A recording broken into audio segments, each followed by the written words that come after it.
Good day, dear students. Welcome to our program, Counseling and Learner Support 1. This is the presentation to the following program: ACS, ACP, DPP, DJP, DES, DSE, and DE. This is going to be a subject content which one need to go through as you prepare for your upcoming 3 examinations. My name is Aina Simpson. I am your tutor for this subject, and my contact number is 081-2457-456, and my email address is ainasimpson@gmail.com, all in small letters. Welcome to our module. I wish you all to be hardworking, dedicated, and self-driven students in this course. You need to take up the ownership of your study and do the work accordingly. Do not wait until it is too late to get prepared for your examination.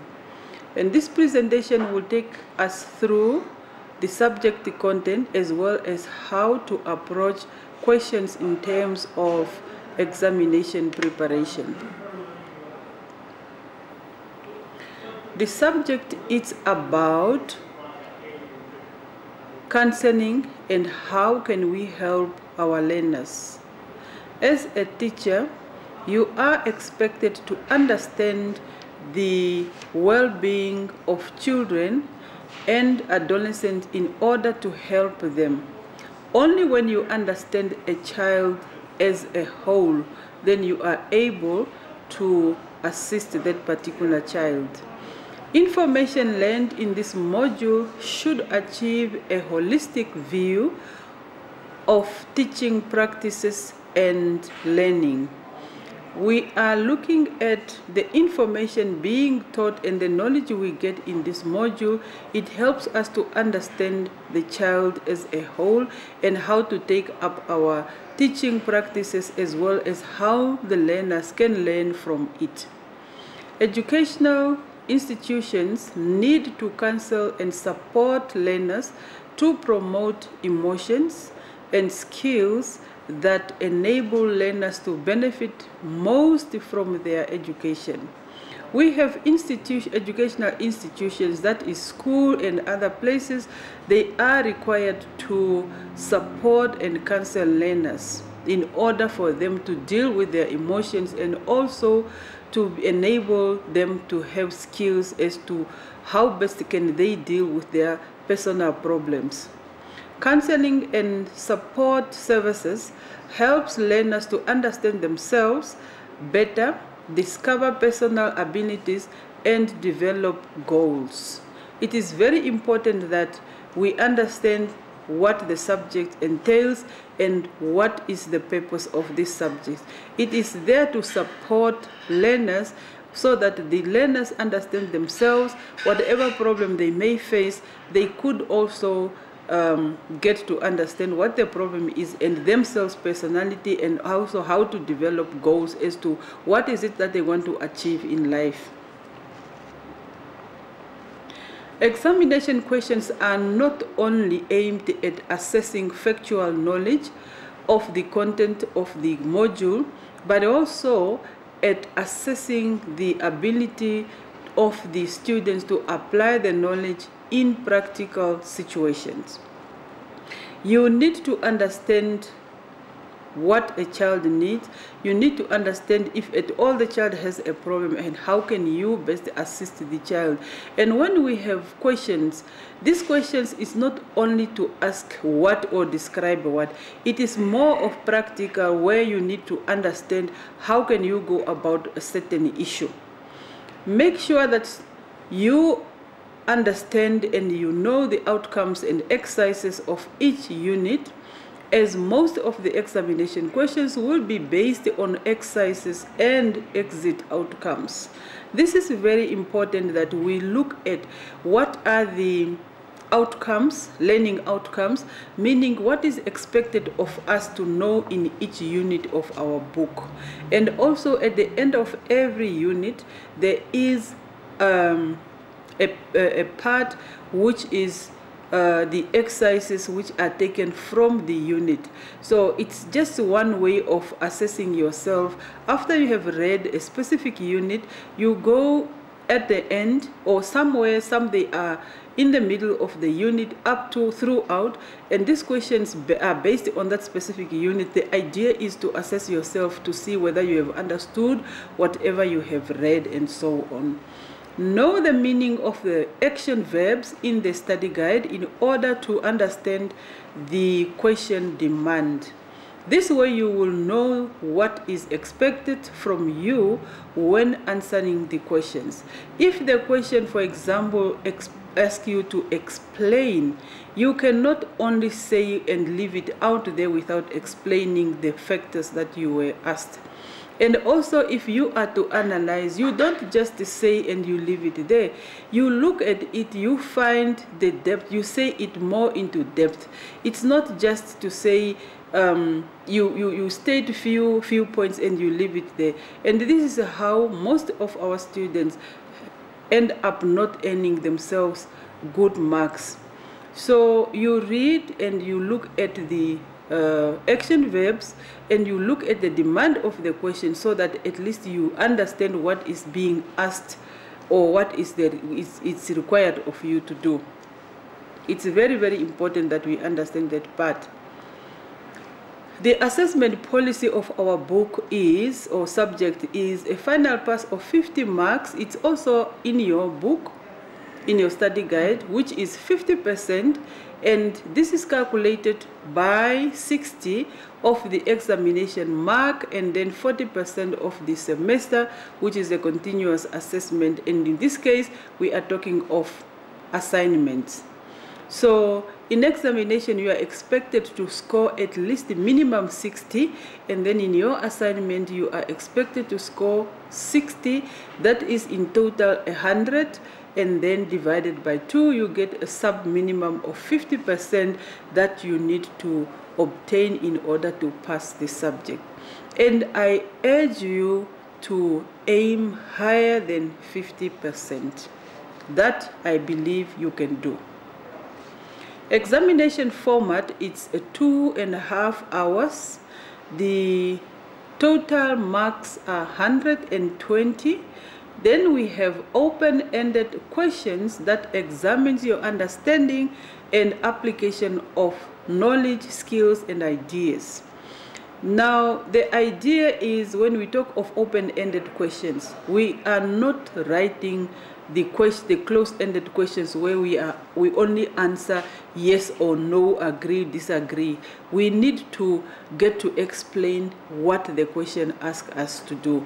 Those are the open-ended questions where you don't have only one question, but you have more than one question at least. The answers will be then written on your examination scripts that you will be given on that specific day of examination. Let us look at the unit contents covered in the study guide. Starting with Unit 1, we have exit learning outcomes. It's talking about discuss approaches to and phases of counseling of learners. Of course, there are a lot of areas, but for the sake of preparing for examination, we need to look at the following bullets. And just remember, this is not a presentation for a specific examination. It is a presentation which covered all 3 examinations to come.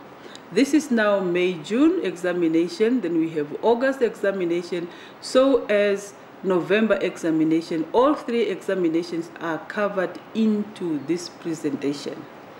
Discuss the behavioral approach, discuss the phases of the counseling process, explain basic communication skills in the counseling process, explain the attitude of a good counselor, and then we also look at describe the educational rights of learners. Now, Getting into the topic itself, or the unit itself, approach to and phases of counseling of learners. We have learned and we read about Carl Rogers, who is an American psychologist. He developed a person-centered approach to counseling that changed the traditional directive and interpretive practice of therapy. He prefers to term client to patient. He believed that the learners in this case should not be called patient. It sounds better if we call them clients, because you will be working with them. This approach focuses on the person, not the problem. Its goals are to increase the client's self-esteem and to foster greater openness to experience. The whole idea, when you look at the person-centered approach, it is on the person, not the problem. What is the person is able to do? In this case, we are talking of a child. And the goal is the child must have this confidence in order to solve the problems that he or she may come across. Will the child have self-confidence to say, I will face this problem, or the child will be there just being bullied by others and not able to say anything? The therapist's role is to resolve the situation by increasing a person's self-worth and reducing the level of incongruence between the ideal self and actual self. When we are talking of the congruence, we are looking at the matching of experience and the awareness of this particular person. And when we look at what is expected, we are looking at the ideal self. The person must be able to understand himself or herself. What type of person am I? So we are talking of a learner still, even if we mentioned a word person. That is the idea of Carl Rogers when he looked at person-centered. You center yourself, you put yourself at the center. Let's say if you picture yourself like you are looking at an object and try to analyze what is it that you know, what is it that you want to do, and what is it that is there that you need to understand about yourself. Are you able to do A, B, C, or are you not able to do? And if you are able to do, what else do you want to do? That includes now your goals, that at this specific time I would love to have achieved this, and so on.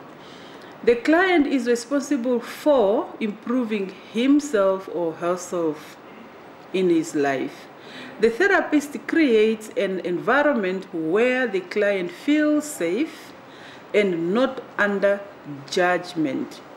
When the client is at work, looking at himself or herself, this client should be in a good position, in a very free environment where there are no judgment, where there is no one saying, do it this way, do it that way. The client should be free in order to do whatever he or she is able to think about himself, and so on. It facilitates the opportunity for clients to define and clarify their own goals and finding their own solutions to problems. Its fundamental belief is that people normally tend to move toward growth and healing. So there is need to have a basic foundation where the client have to start by defining their problems, by clarifying their goals, and also to find ways how can best they approach their problems and solve their problems. The approach works well in the classroom and can be implemented with individuals and groups with techniques such as listening, accepting, understanding, and sharing. When such an approach is brought into a classroom setup, it can be used when you have activities, for example, listening activities, and all learners need to be involved. And it also helps when they are sitting, sharing ideas. It makes life easier for them to understand the work because they are sharing, they are working in the group, and they also need to accept each other's ideas. Another theory is the behavioral approach, which is a learning-based. So any other changes is done through a condition. You only learn when there is a certain condition. And then conditioning occurs through interacting with the environment. We learn new behavior through classical and operant conditioning, collectively known as learning theory. So in other words, the behavior theory is also called a learning theory because all we learn, it happens because we are in the environment, we are interacting with the environment for us to learn. Behaviorists believe that our responses to environmental stimuli shape our action. You cannot change if you are the same, but if you are involved or you have interaction with interact with the environment, in that way you learn new things. The behavioral approach emphasizes learning process and the altering of external influences to facilitate change in behavior. Changes in behavior occurred when you have learned something. Outcome goals of treatment are set by the client and assisted by the counselor. So as a counselor, you give a chance to your client to come up with the goals of how best the client could look at his problems or her problems, because your idea is only to guide this client and try to assist how best the client could find a possible way in solving his or her problems. Behavioral approach to discipline and goal-oriented tasks work better in the classroom. The behavior is also linked to the discipline in the classroom. You can now see the difference between the personal-centered and the behavioral approach. They are all approaches, but they are different. When they work in classroom setup, they are completely different. Because when you look at the previous one, we talked of personal-centered. It has to do with the listening, the understanding, sharing, and then the behavioral approach, it talks more of the goal-directed as well as the discipline in the classroom. General goals are to create new conditions for learning and to increase personal choice.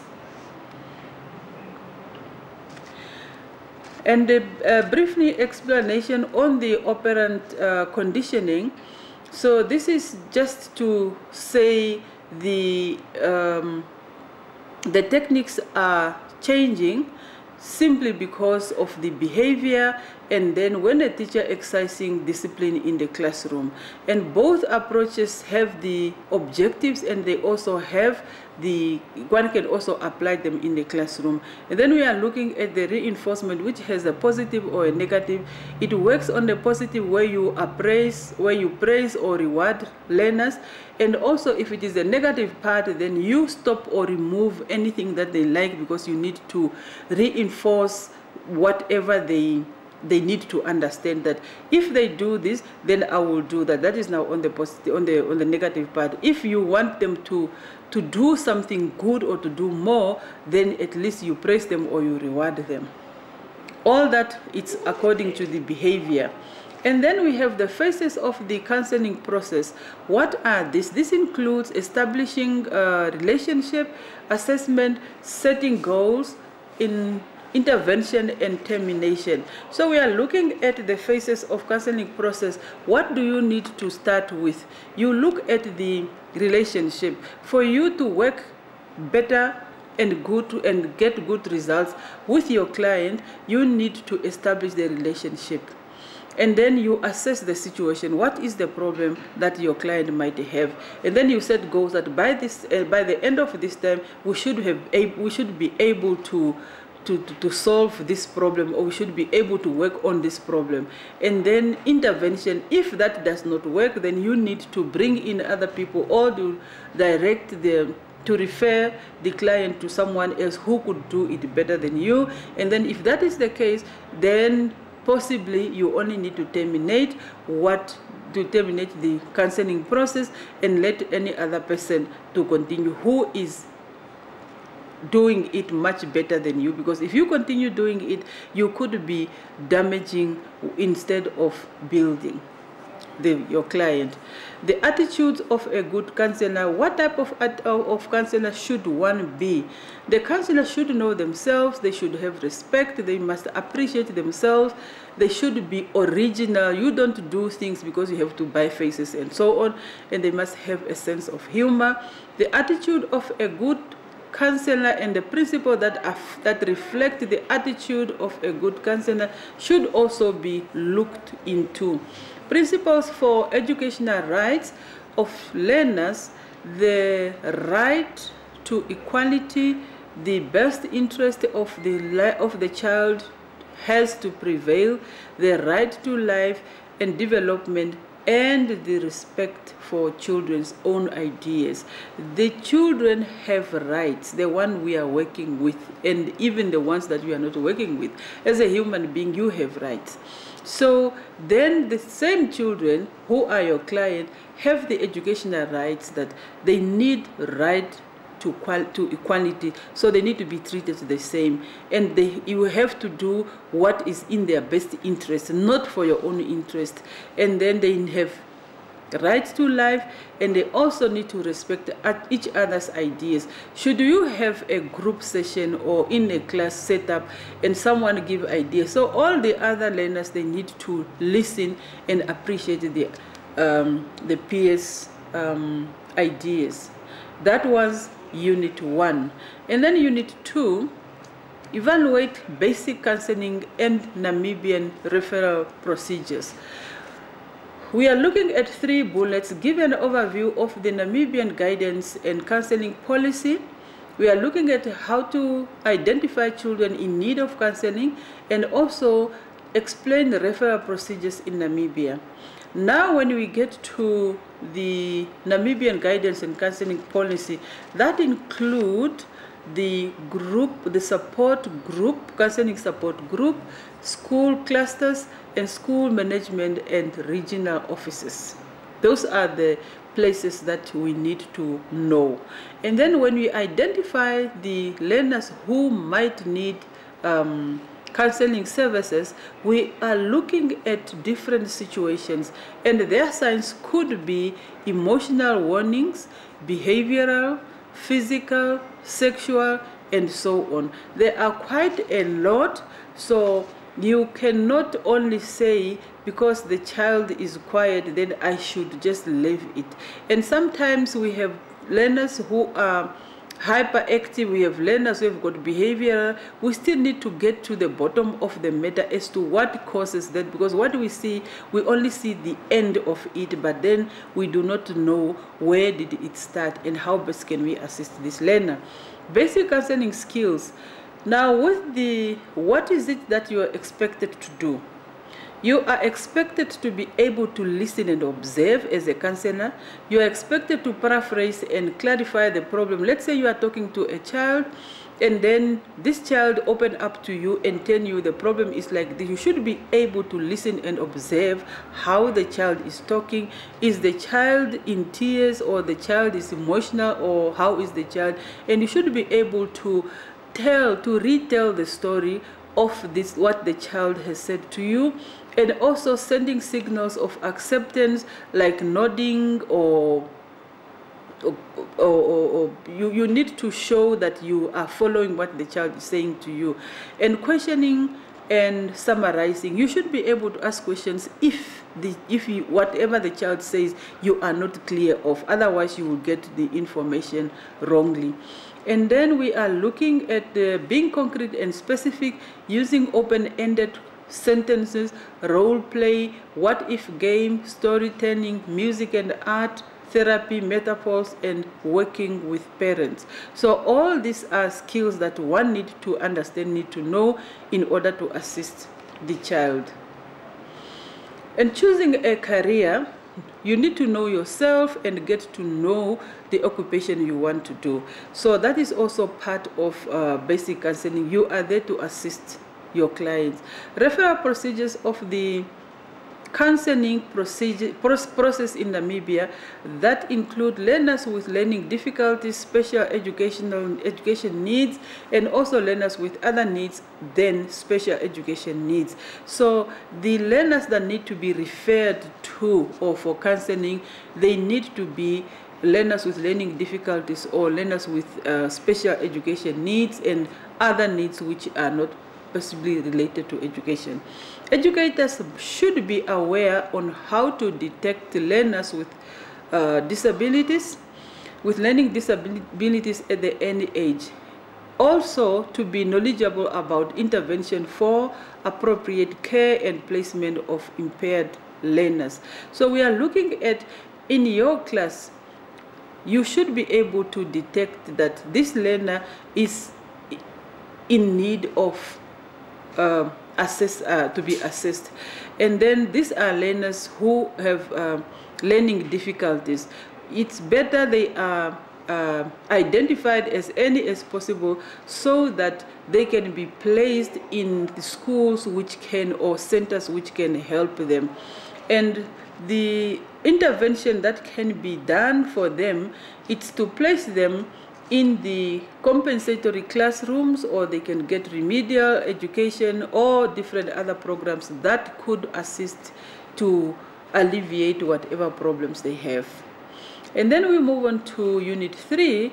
Unit 3 is talking about the holistic approach to learning support. Discuss the ecological perspective of Bronfenbrenner. And then discuss their multidimensional model of human development, the principles of planning learner support programs, explain the features and steps of the individualized model IEP of learner support.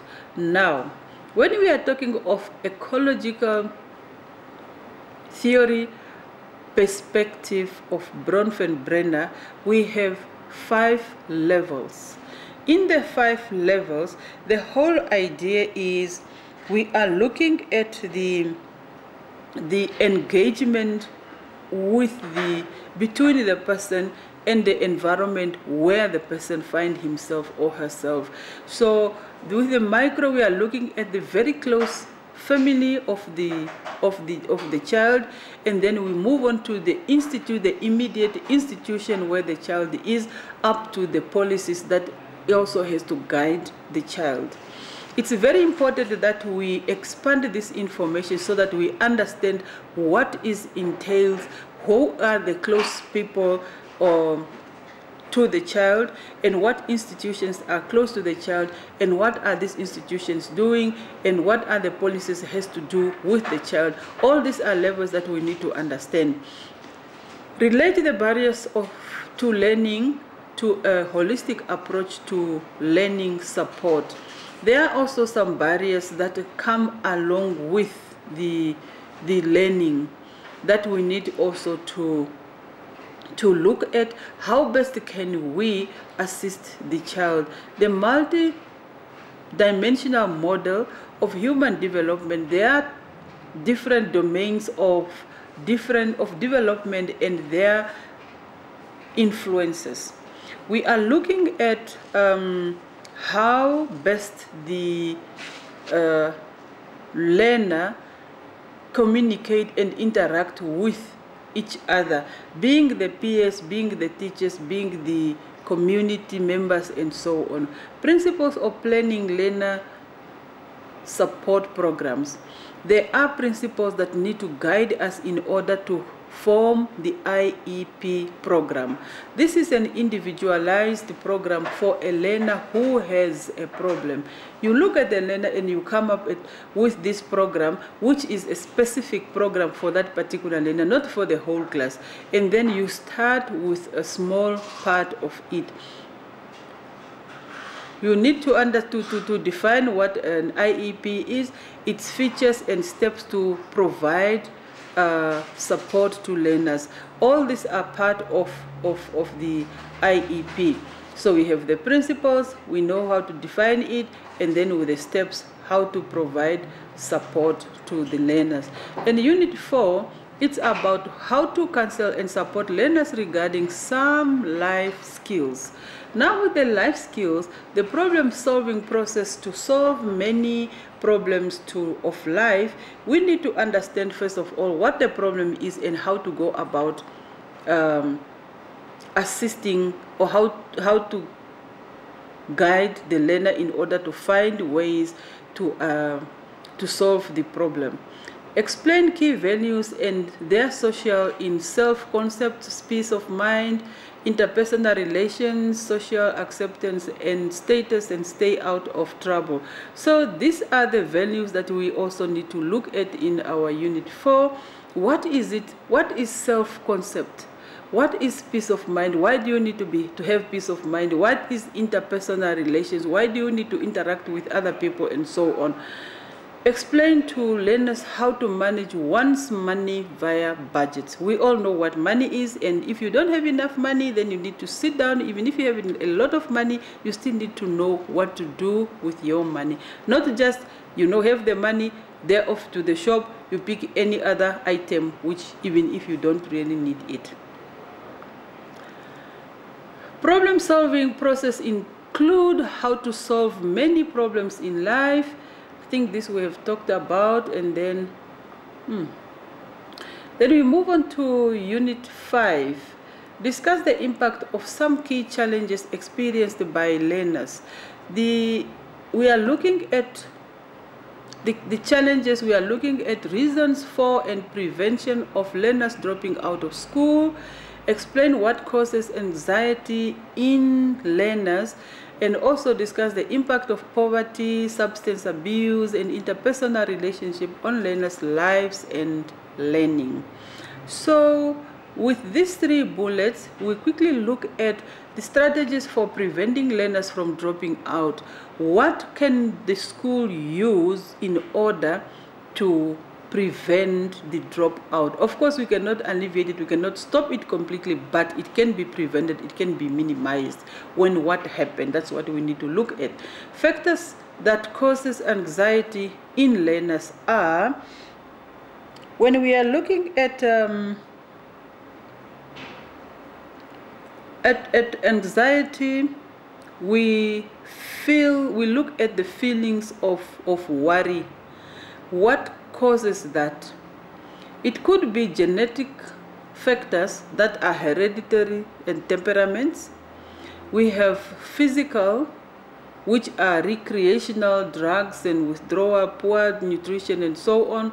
We also looked at the environment can also bring that, which is a family life and the childhood and all that, the abuse at home and in the community, or death of a family member, behavior, the lifestyle that children live in, and also medical conditions. Let's say the child is disabled and so on, or the child has a certain sickness, and also the psychological, the thinking now, whether the child is living a positive life or is it a negative life, and so on.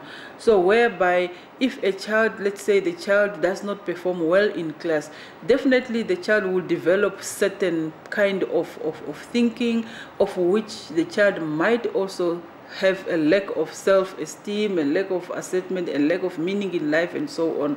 So those are the causes of anxiety. What makes this particular learner to be worried? There are a lot of areas that we need to look at, and then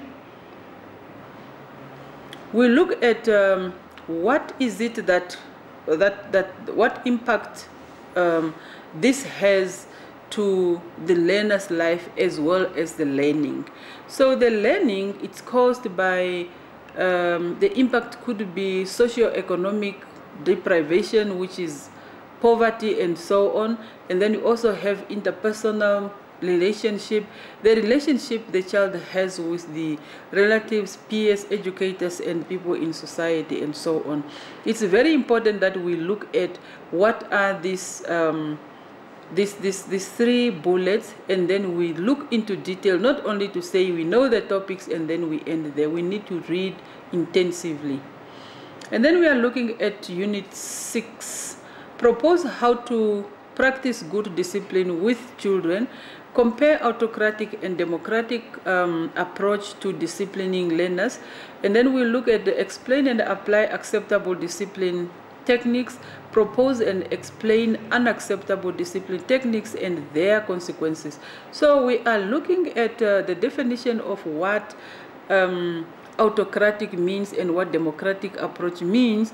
Autocratic, we are looking at one person who has got authority, and that's it.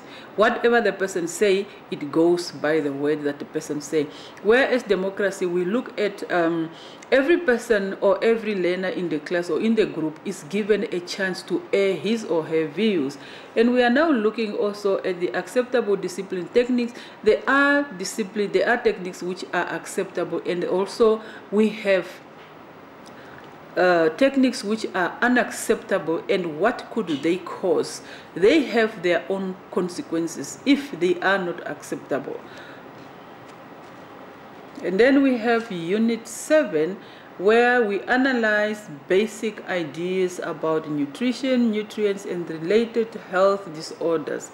We are looking at the health of the child. Does the child have enough food? Does the child eat healthy? Is there a balanced diet? And all that. Analyze everyday practices that support physical health. We need to look at that every day. There are different practices that a child has to go through, and analyze the danger of fast junk food, the danger of obesity or anorexia or nervous. Describe a balanced diet. So we need to understand what has nutrition to do with the life of the child. So define the concept of malnutrition as a health indicators and its examples, and then adequate nutrition and nutritional related disorders, and practice that support physical health, and how to support learners with eating disorders. So all this need to be looked at. You look at whether the child has what health indicators are there. You give the examples if that is what it's been asked for, and then we also look at what do we see in a child when a child has adequate nutrition. And then those who are in between, they have either too big bodies, which we call obesity, or the ones who decide, now I am going to be on a diet, and they decide not to eat, then they become like skeletons. The anorexia, we also need to look at that and assist. Then we get to the very last one, which is the Unit 8, explain the prevention and treatment of learners affected and infected with HIV and AIDS. We know what HIV and AIDS is, and then we look at the ways of transmission and ways to prevent infection. We hear this on our national radios, newspapers, social media, and so on every day almost. What are those ways that people do in order to get the disease, and also what can we do to prevent them?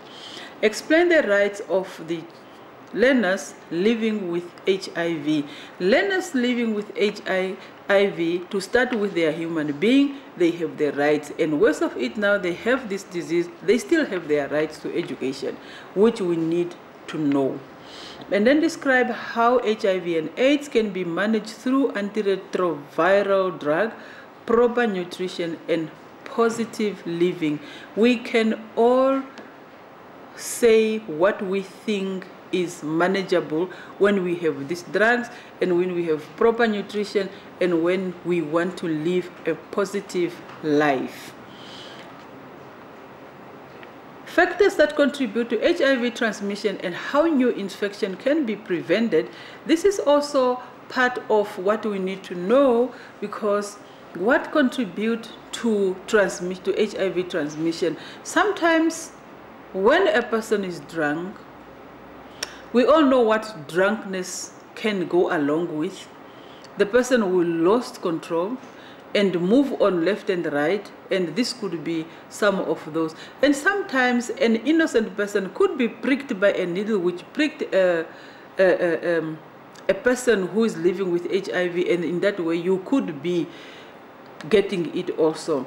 And what could be the impact of HIV/AIDS on communities? In communities, for example, if the parents are sick, they cannot go to work, and of course they cannot support the family, and then the work cannot be done. Caring and support of children affected and infected with HIV. What can we do as educators to assist and support these children who are affected or infected? And make sure you understand the two words. Affected, this is when they have a relative or a close member who is in that position. And then infected, this is themselves if they are living with the disease. And difficult faced by HIV and AIDS offense at home and at school, they also face difficulties, which in most cases, the very first thing is discrimination. As soon as people learn that this person is HIV positive, then they have a certain look at this particular person, and many others also. So those were the units that we need to prepare for our upcoming 3 examination.